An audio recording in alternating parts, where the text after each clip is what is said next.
Welcome to Nuka World, America's favorite vacation destination. I'm Cappy. Ooh, and I'm Bottle. And we're here to make sure you have FUN fun during your time at the park. A vacation that vacations, a trip you won't forget. A park with every minimum acceptable safety standard met. Quench your thirst for adventure at Nuka World.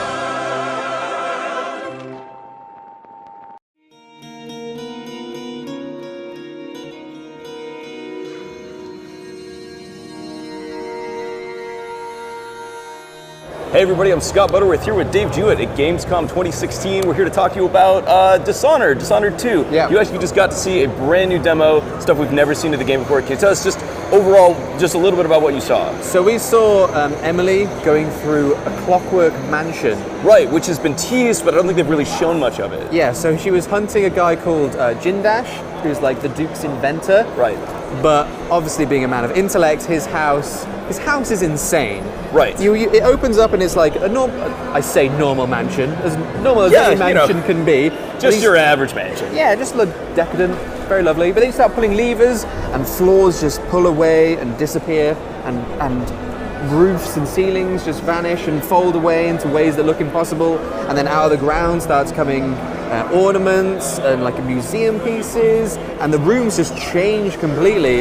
And then all guarding this like obviously decadent and impressive mansion is the Clockwork soldiers as well, which we sort of saw in the original like teaser when it was first announced. Glimpses. But this is the first time we've seen them like fight, and they're these giant mechanical beasts, 4 swords for arms, very tough. Like you can't just jump on one and kill it. Like you have to really jam your sword into its inside, start prying bits of gears and nuts out. It's very impressive, and it's like obviously a nice change from just the guards that are wandering outside. And I'm guessing it takes a bit of work even to be able to position yourself to destroy one. I mean, if getting near one has got to be kind of challenging. So how did that play out during the demo that you saw? It was similar to the way the walkers were, the tall boys in the original Dishonored. Right. Now, they were really big, so it was quite an effort to get above them and you do the takedown.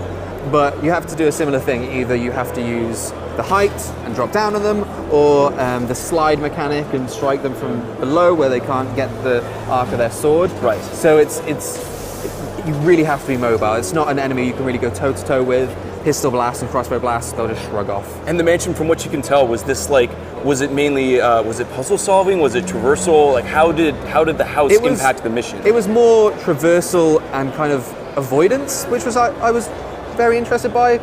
She pulled all the levers and everything came up when she entered the mansion, but when the enemies were turning on her, Emily would run away and pull the same levers, which meant obviously the house would revert back to its original state, which meant the Clockwork soldiers were blocked off by a wall that wasn't there before, or a hole would open up and they'd fall in.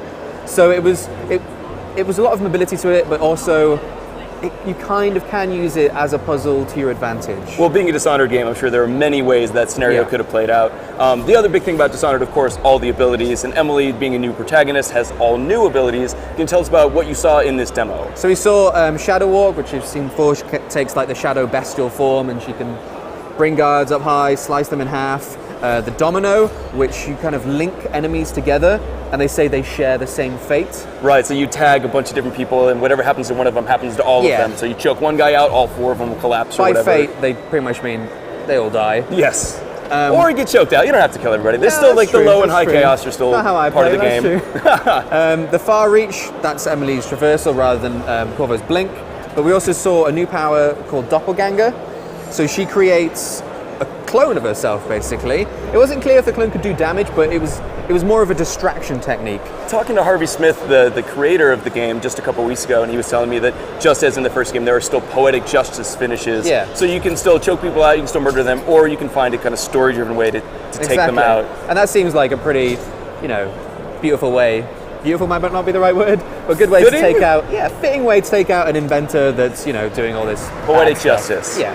Interesting. All right, well, this has been a little bit on Dishonored 2 with Dave Jewett. For more coverage at Gamescom 2016, stay tuned to GameSpot.com. Come on!